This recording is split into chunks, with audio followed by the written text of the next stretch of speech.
I'm filming this in daylight. Who knew that I was not a vampire?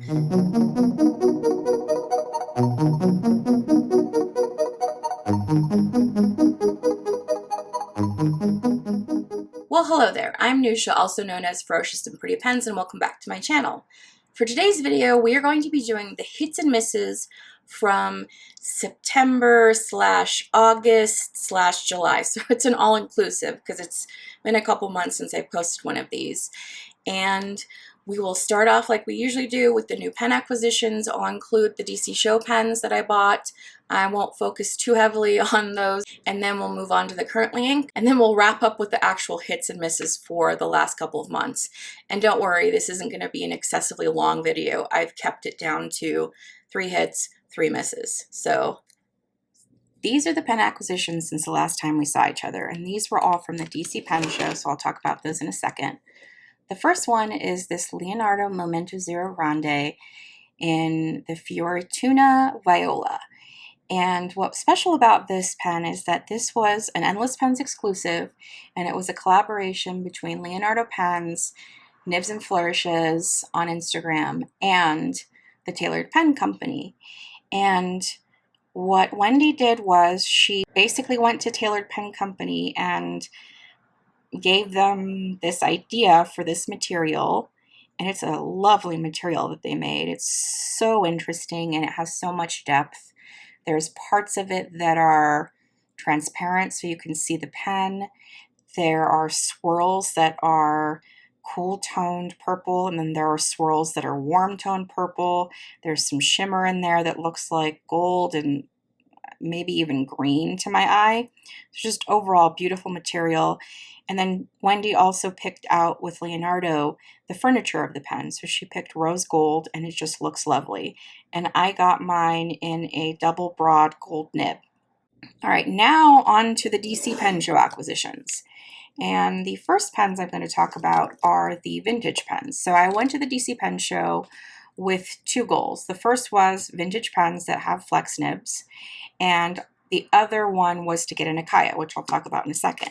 But these vintage pens, these ones came from a gentleman on Instagram known as Mad Mercantile, and I will link his Instagram below in case you want to find him. He's a great person to know if you have any questions about vintage or if you're just getting into it, because he's so fair with the way he prices things. He doesn't try to make it so that you're priced out of the market or that you're overspending. He's just overall a very fair guy and just a lovely person. But I bought these from him, and these 2 are flex eyedroppers, and I'm not going to talk about these because I think the more interesting thing is this set. And this is actually a pencil, and then this is a Waterman pencil and a Waterman 94. And I'm not a big fan of lever fillers because you do have to change out the sack every so often, but I just couldn't pass this up because this is the olive ripple ebonite, and for it to be in this good of condition is fairly rare, and it has the most generous flex nib that is wet and just a joy to write with. So I absolutely couldn't say no to this. And yeah, that's that. And then the other one, this is an Ancora safety filler that I bought from someone by the name of Letizia. And she's also on Instagram, and I'll link her below as well. And she is out of Italy and is just a wealth of knowledge on anything that is Italian fountain pen related or historical related when it comes to these fountain pens out of Europe. And what's interesting about this pen is not only is it just this beautiful overlay of different kinds of gold, but it has a watermark, so I know it's real, but it's a safety filler. So safety filler, this is how you fill it. So the nib is in there, and then when you want to use it, you basically twist the knob and the nib pops up, and then there's a gasket here that closes off so that you can actually write with it without all of the ink falling out. And the only downside to this is I sometimes forget that when the nib is in, it means that that gasket is open, and I have turned this over and spilled ink everywhere. So that's the only downside to this, but this is just a beautiful historical piece, and it's a lovely writer. It is also a fine flex to like maybe a medium flex. It doesn't flex that much, but it's just a lovely writing experience and such an interesting concept within the history of vintage fountain pens. Okay, now on to the more modern fountain pens. This was the Nicaea that I purchased, and this is a nibs.com exclusive because it's a little bit longer than the normal cigar Nicaeas, and I wasn't even looking at that. I was looking at this beautiful Rodin inlay that they did with the urushi, and it's just so beautiful and lovely, and and then the base color of it is this green, and yeah, just lovely. But what's interesting about this is that I also bought this in a double broad, and if you look at these two pens together, this is the Italian version of a double broad, and this is the Japanese version of a double broad. Platinum makes the nibs for Nicaea.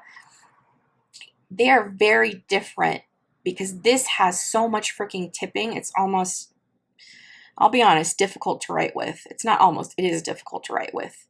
And here, I'll show you when I turn it sideways. I mean, look at how much tipping that has. That's freaking ridiculous.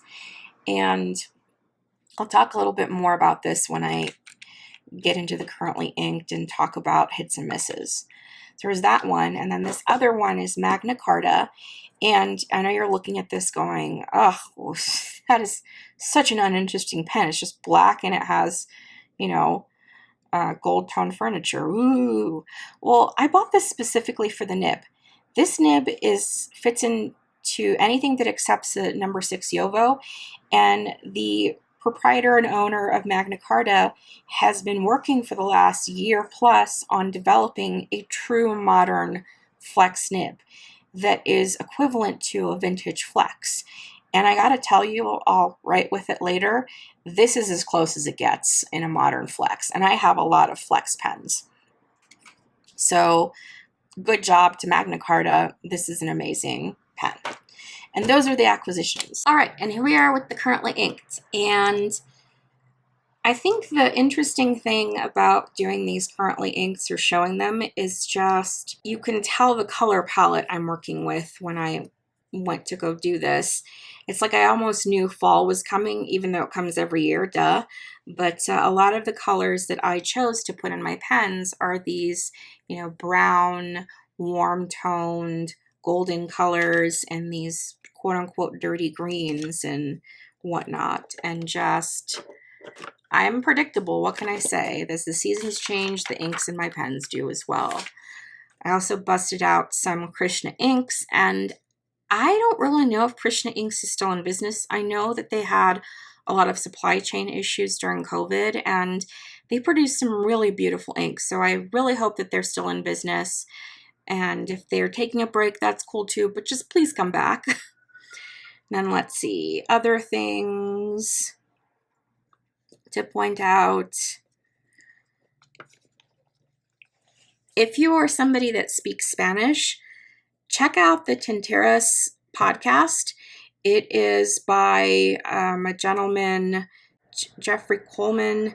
He invites Spanish-speaking guests, and they do a podcast, and I really wish I spoke Spanish so that I could listen to it, but they did a couple of collabs with Sailor over the past year or two, and I have 2 of them, the homemade tortilla and the spicy chipotle. And they're just 2 very beautiful inks. And I know that they released another set in the last 6 months, so definitely check them out. And then let's see, last page. This is the Magna Carta Flex that I was talking about. And then I didn't really flex the Waterman very much, but how about we do this right now? Let me show you guys what I mean when I say flex as I smack the camera. Okay, here is an example of vintage flex. Let me zoom you guys in and then focus.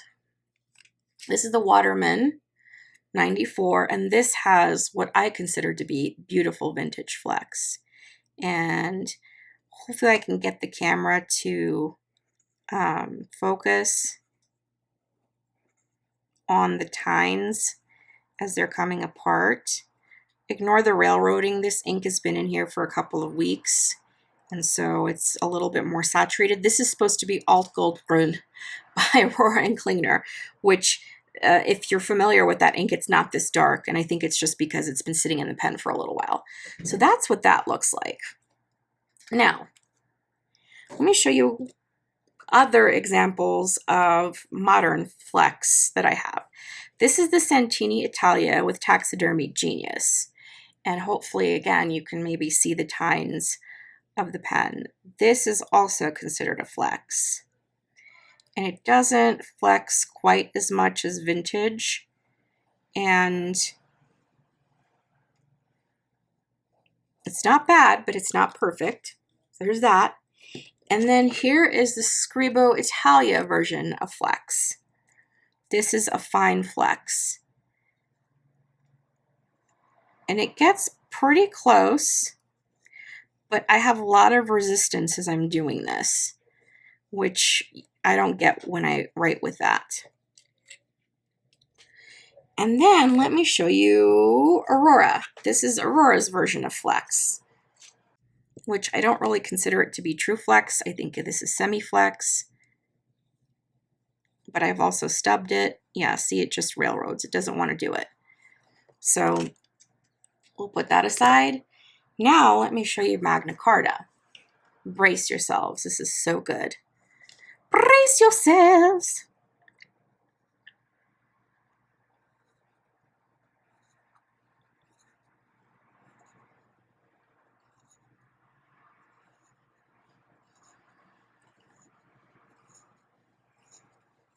Sorry, I started to look at the screen.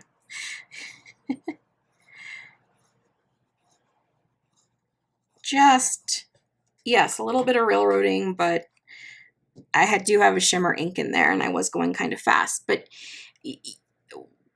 wow, like, seriously, wow. Wow, my friends, wow.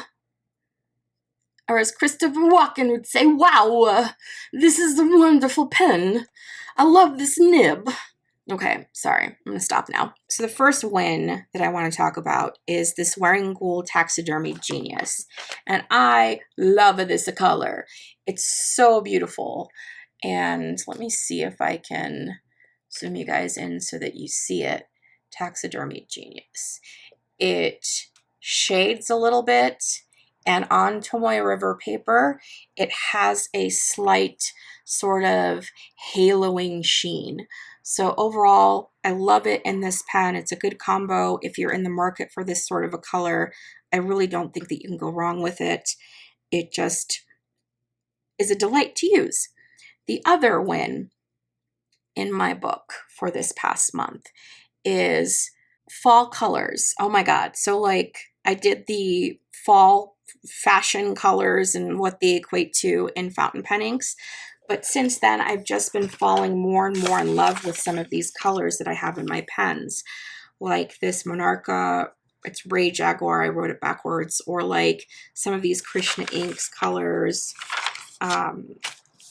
Just this palette of warm toned colors and these dirty green colors. Literally like fall. Love it. And then the last hit that I wanted to talk about, or win, or whatever I'm calling it now, is using fountain pen inks as watercolors. So if you don't follow me on Instagram, one, why not? Like, I thought we were friends. And two, I post on there every week some sort of art experiment that I do. And I have been getting into watercolors, but I've been learning those techniques and using fountain pen inks instead to apply these techniques onto watercolor paper. And I've gotten a lot of really good results. Here's a couple of examples, and I'm just having a really good time. It's a really great way to use up some of my inks because I have so freaking many. So those were the hits. Now the misses. The first miss that I want to talk to you about is not like a full-on miss. It's just freaking annoying. But it is this Ackerman's SBRE Brown. I love the color, don't get me wrong, but what's amiss about it? Well, I've put it in multiple pens now, and what I've noticed is that it has a tendency to cause what's called nib crud. If you don't know what nib crud is, I'll find a picture of it and I'll put it here. What nib crud is an oxidation reaction. So when something in the ink formula interacts with oxygen for a prolonged period of time, it causes it to ball up into this nib crud situation. It's not harmful at all to your pens. All you need is a damp paper cloth and it comes right off, but it's just really annoying because if you are using your fountain pens for work stuff, you maybe don't have time to stop and like go to the bathroom and be a freak and put your pen underneath water or grab a paper towel and potentially get ink all over your hand. So it's just annoying. The next miss for me. Okay. Controversy. Now, one of the issues that I've been having with this Momento Zero Grande has been that this feed is almost too wet. And when I write with it, it pulls a bunch of ink down here, and then I'll start writing and it'll release the hounds and release a bunch of ink, and then this happens. Now, I don't know if maybe this is just a me thing, or it's a real thing, or am I imagining it, or whatever, but it just makes writing with this not as joyful as it could be. Now, a couple of things with this. It might be the ink that I'm using. It might be too wet for this nib and feed combo, so I'll try it with a different ink. It might be there's something funky about how the nib and the feed are set, so I will have someone take a look at it at the Colorado Pen Show that's coming up in a couple weeks. If it's none of those things, then I will connect with Endless Pens and see if they have a solution for it, or Leonardo and see if they have a solution for it, but there's a way to fix this. Basically, what I'm telling you is that if you get something in your hands that isn't quite working the way that it's supposed to, it's okay to reach out to people and ask them and see if there's a way to fix it. You don't just have to hold on to it and for it to become a sunk cost because you spent money on something. So that's my PSA for this video. All right, so for the last miss, and it breaks my heart to say this, but I'm gonna say it, the Nikaya. The nib on the Nikaya for me is just way too freaking dry. And it hard starts, it just is not that smooth to write with. And I think it's because of that tipping that I showed you guys at the beginning.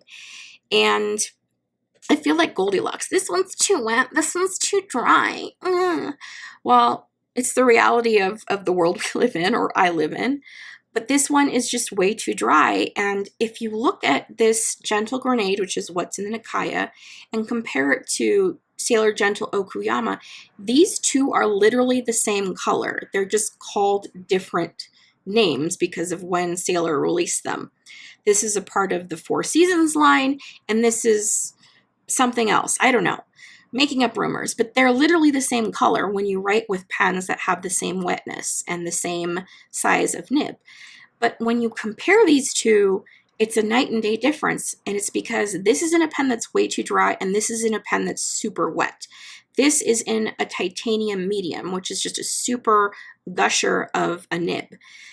And in all reality, it should be somewhere in between these two, but instead it's this really light, lustreless color that, I don't know. So the remedy for this, I'm going to give this to Kirk Spear Pen Realm and have him wetten up the feed a little bit. I'm thinking what likely happened is that Platinum probably used a feed that is meant for the broad, and the broad maybe doesn't have as much of tipping as this one does, because I have a Platinum broad. And the Platinum broad writes like a dream, so I don't have that issue with it.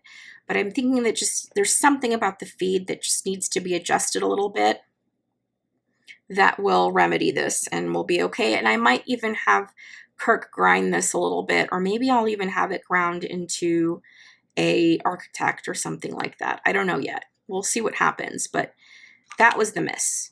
So there you have it. Back to myself in the studio. All right.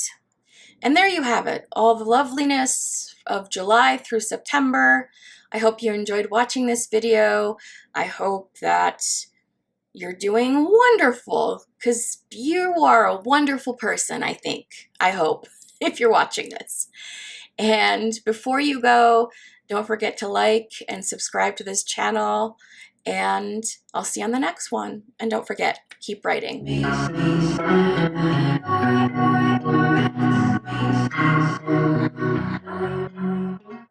Boom, boom, boom, boom, boom. I don't know what I'm doing. I'm just trying to get into the view. Okay, there, I'm in the middle. Yeah. Oh yeah. Dance it out. Dance it out. Okay, I'm gonna stop. I don't, what am I even saying? Ferocious and pretty pens. Ferocious and pretty. I don't like this. What am I doing with my life?